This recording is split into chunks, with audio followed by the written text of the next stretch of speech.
The 43rd floor of Apex Enterprises gleamed with cold perfection. Floor-to-ceiling windows offered a spectacular view of the city skyline, but nobody was looking. Instead, 36 employees kept their eyes fixed on their screens, fingers tapping in practiced rhythm against keyboards that barely made a sound. The silence was deliberate, a quiet born of fear rather than focus. In his glass-walled office at the far end, Maxwell Harrington III watched his corporate kingdom with the detached interest of a man who viewed humans as walking productivity metrics. His steel-gray eyes scanned spreadsheets displaying the company's latest performance indicators, his mouth a thin line of perpetual dissatisfaction. At precisely 2:15 p.m., a soft knock interrupted his concentration. "Enter," Max called without looking. Up, Thomas Caldwell stepped into the office, removing his worn flat cap and holding it against his chest, a gesture from another era, much like the man himself. At 68, Thomas moved with the careful precision of someone who had spent a lifetime ensuring he never inconvenienced others. His silver hair was neatly combed, his modest sweater ironed to perfection despite its visible age. "You wanted to see me, Mr. Harrington?" His Canadian accent was slight but unmistakable, soft as the snow from his homeland. Max gestured to the chair opposite his desk without looking up. "Sit." Thomas lowered himself into the chair, placing his cap on his knee. He'd been summoned from the residential wing where he had spent the last 7 years caring for Maxwell Harrington II, the founder of Apex and Max's father. The elder Harrington suffered from advanced Parkinson's, requiring round-the-clock attention, that Thomas provided with unfailing patience and kindness. "Thomas." Max finally looked up, his expression revealing nothing. "The company is undergoing necessary restructuring." Without ceremony, he slid a single sheet of paper across the polished mahogany desk. The letterhead bore the Apex logo, the text below it crisp and formal. "Your position has been terminated, effective immediately." The words hung in the air like shattered glass. Through the transparent walls, several employees glanced up, then quickly away, but not before Thomas caught their expressions. This wasn't a surprise to them. They'd seen this scene play out before. Thomas blinked, looking down at the letter, then slowly back up at Max. His weathered hands remained perfectly still on his lap, neither reaching for the paper nor trembling. In shock. "So, that's it?" he asked quietly. "It's nothing personal," Max said, the words practiced and hollow. "Budget constraints require difficult decisions. The board feels we can outsource senior care to an agency at significant savings." He tapped his Mont Blanc pen against the letter. "You'll receive 2 weeks' severance. Human Resources has prepared the necessary paperwork." Thomas nodded, his expression unreadable. "I see." Outside the glass office, the atmosphere shifted. Sarah, from accounting, paused her typing, pretending to search for a file while straining to hear. Raj, from marketing, removed his wireless earbuds. Even Jonathan, Max's ever-loyal executive assistant, slowed his note-taking. "We've contracted with Premium Care Services. They'll send someone tomorrow morning." Max continued, his tone suggesting the matter was already concluded. "The transition should be seamless." Thomas's eyes crinkled slightly at the corners, not in amusement, but something else entirely. "Seamless," he repeated, the word carrying weight beyond its syllables. Max glanced at his watch. "If you have any questions about your final paycheck or benefits, Human Resources can—" "7 years," Thomas said quietly. Max paused, brow furrowing slightly. "I'm sorry?" "7 years I've cared for your father." Thomas's voice remained gentle, respectful. "He was 78 when I started, the same age my father was when he passed." Max shifted, a flash of irritation crossing his face. "Yes, well, we appreciate your service, but as I mentioned, the decision is financial. Nothing more." Through the glass, employees exchanged glances. Something in Thomas's calm demeanor made the office air feel charged, like the stillness before a storm. "Of course," Thomas nodded. "Just business." He straightened the crease in his pants, a small habit from decades of mindful living. "Your father and I were discussing Hemingway yesterday. The Old Man and the Sea. He remembers reading it in college." Max's expression hardened. "Thomas, I'm on a tight schedule today. He asked me to read him the passage about the old fisherman's hands." Thomas continued as if he hadn't heard. "The part about how they were scarred from hauling heavy lines, but still had dignity." The office beyond the glass had grown utterly silent now. Even the usual keyboard clicks had stopped. "I understand this is difficult," Max said, his tone making it clear he thought anything. "But change always is, but premium care is highly rated. Father will receive excellent care." Thomas took a deep breath, gently setting down the termination letter on the edge of the desk. He looked directly into Max's eyes. "You know, I was prepared for this," he said softly. "But I don't think you are." Max raised an eyebrow, the slightest hint of amusement flickering across his face. "Prepared for what, exactly?" "For the truth," Thomas replied, his voice still gentle but unwavering. Behind the glass walls, an employee dropped a pen. Nobody moved to pick it up. "Truth," Max repeated, leaning back slightly. "Which truth would that be, Thomas?" "That, for 7 years.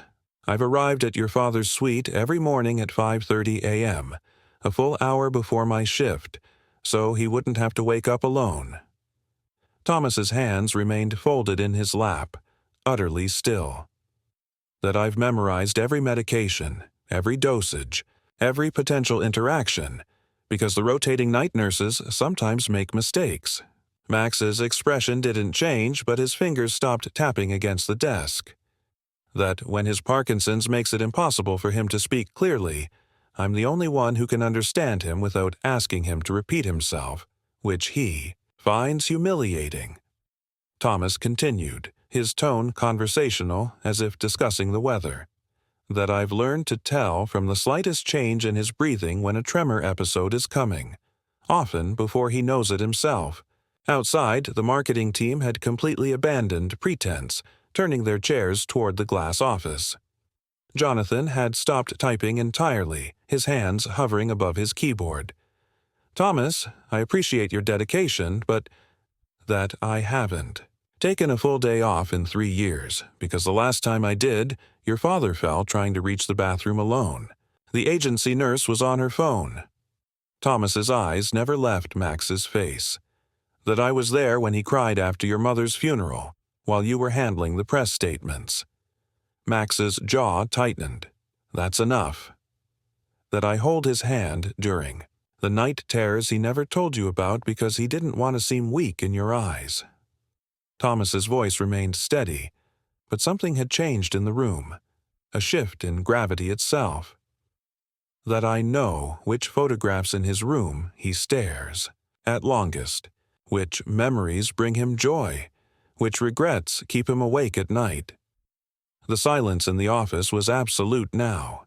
Through the glass, employees sat frozen, witnessing something none of them had seen before. Maxwell Harrington III, looking uncertain. "Your termination package is generous," Max said, his voice lacking its usual authority. "More than fair." Thomas nodded, a sad smile crossing his face. "It's not about the money, Mr. Harrington. It never was." For the first time, Max couldn't hold Thomas's gaze. "You may have fired me," the caregiver said, disappointment rather than anger coloring his words. "But what you've really done is fire the last person who truly cared about you."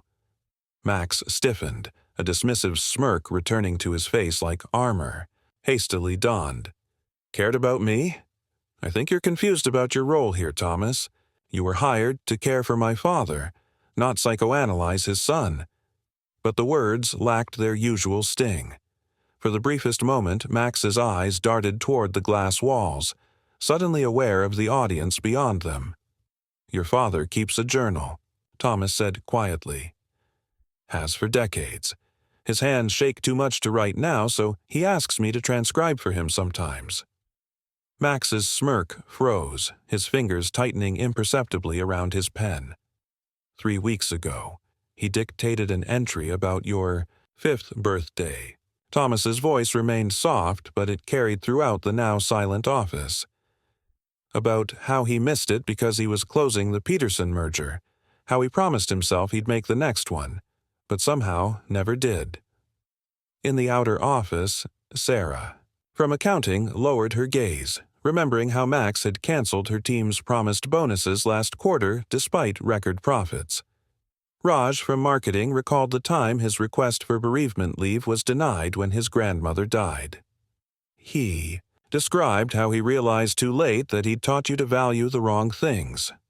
Thomas continued, how watching you grow up to be just like him was his greatest achievement and his deepest regret.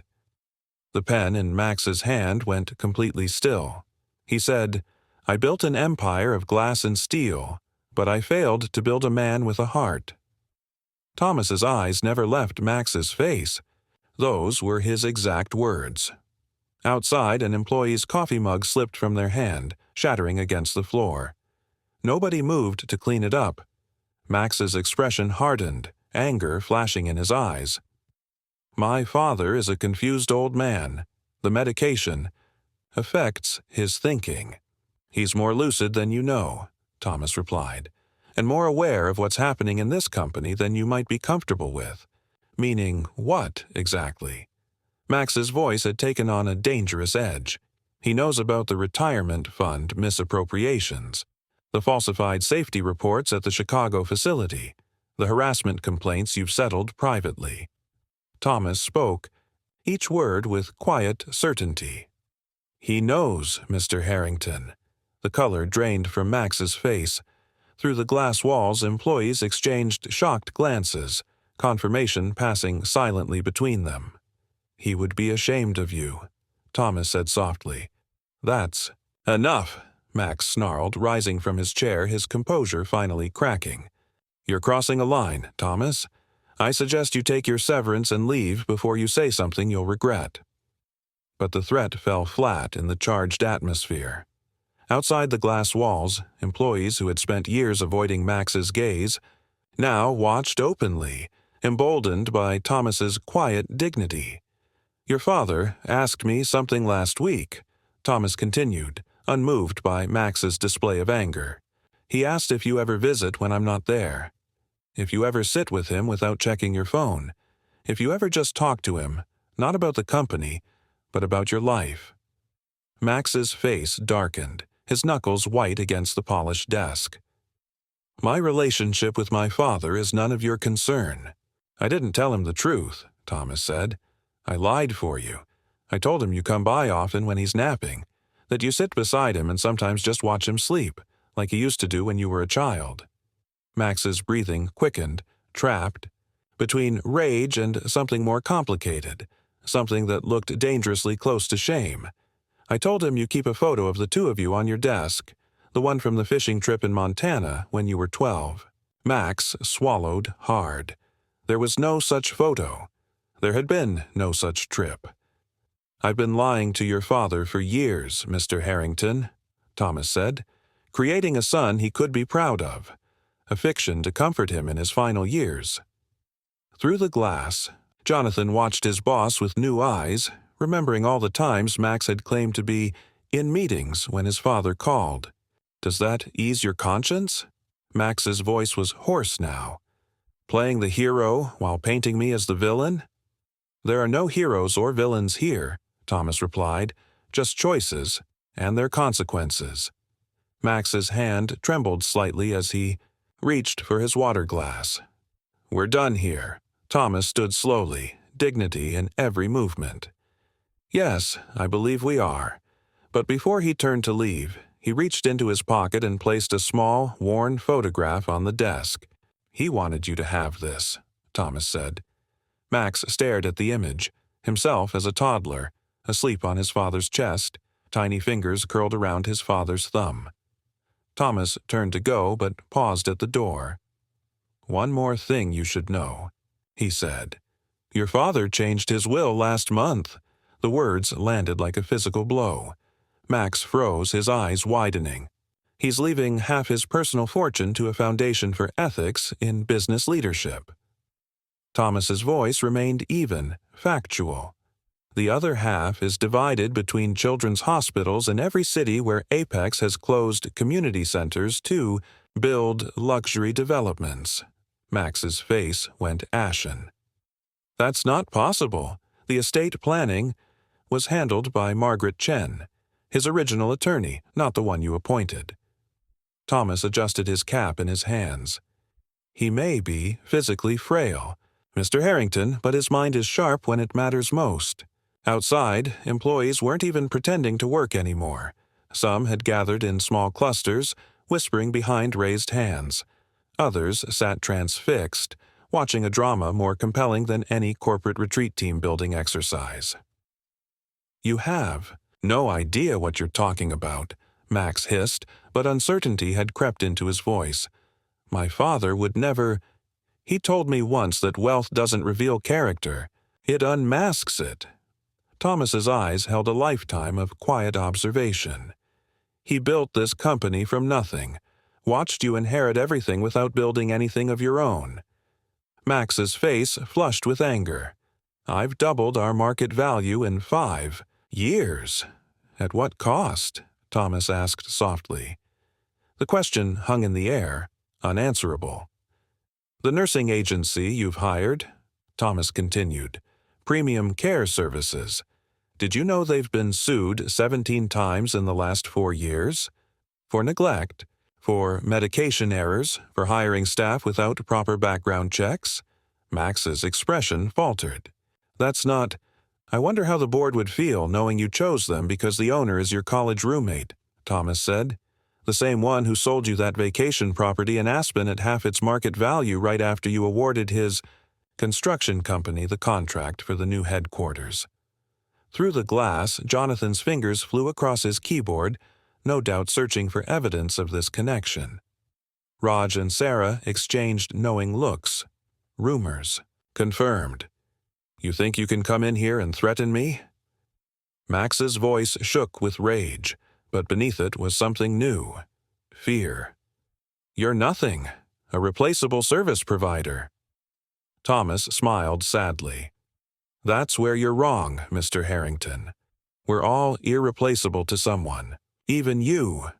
He turned toward the door. "Your father asked me to give you a message if things ever came to this." Thomas's voice dropped so low that Max had to lean forward to hear. "He said to tell you that it's not too late to become the man he failed to be." For the first time in his career, the boss had nothing to say. Thomas walked out of the office with the same unhurried pace with which he'd entered, his shoulders straight, his well-worn shoes making soft sounds against the polished floor.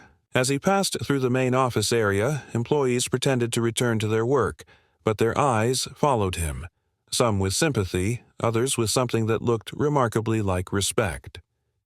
Inside the glass office, Max remained standing, frozen in place. The termination letter lay forgotten on the edge of his desk. The small photograph seemed to demand his attention, but he couldn't bring himself to touch it. After Thomas had gone, the silence lingered like a physical presence. Max slowly sank back into his chair, his usual commanding posture abandoned. He stared at his hands, manicured and unmarked by labor, so unlike his father's hands, or Thomas's. Outside, the office atmosphere had shifted imperceptibly but fundamentally. Sarah opened her desk drawer and removed a resignation letter she'd been too afraid to submit for months. Raj closed the company expense report he'd been falsifying at Max's instruction and opened a blank email to the compliance department instead. Jonathan watched his boss through the glass and, for the first time in 7 years, didn't rush in to offer assistance. Instead, he picked up his phone and made a call he'd been avoiding for weeks, to his father, whom he hadn't spoken to since Christmas. Max reached for his intercom button, then hesitated. What order could he give that would undo what had just happened? What threat could restore the careful illusion of absolute control he'd maintained for so long? In the elevator descending to the lobby, Thomas exhaled slowly. His hands trembled, slightly now that no one could see, not from fear or anger, but from the release of tension. He'd spoken his truth, honored his promise to a good man, and perhaps, though he wouldn't know it, changed the course of many lives today. Back in the office, someone had finally moved to clean up the broken coffee mug. Others began to speak in normal tones again, the spell of silence broken. But something fundamental had changed. Glances were exchanged, subtle nods of acknowledgement. A collective understanding had emerged without a word being spoken. At her desk by the copier, Diane from Human Resources leaned toward her colleague. "Did we just watch the king lose his crown?" she whispered. Later that evening, as the office emptied and the city lights began to glitter against the darkening sky, Max Harrington remained at his desk. The termination letter still lay where Thomas had set it down. The small photograph hadn't moved. For the first time in years, Max reached for his phone and called his father's suite directly instead of going through an assistant. It rang 4 times before going to voicemail. He hung up without leaving a message. What could he possibly say now? That Thomas had betrayed confidences? That he'd been insubordinate? The words seemed hollow even in his own mind. Max glanced at the photograph again. He barely recognized the version of himself captured there. A tiny child, utterly trusting, utterly loved. When had he stopped being that person? When had the empire become more important than its inhabitants? Through the glass walls of his office, he saw the cleaning staff arrive, moving quietly through the empty workstations. They nodded respectfully as they always did, but something was different. They looked at him directly now, their eyes meeting his before moving on. Max picked up the photograph at last, running his thumb over its worn edge. Tomorrow, he would need to explain to his father why Thomas wouldn't be coming anymore. Tomorrow, he would face consequences he'd spent a lifetime avoiding. For the first time in his life, the boss understood what it felt like to be small.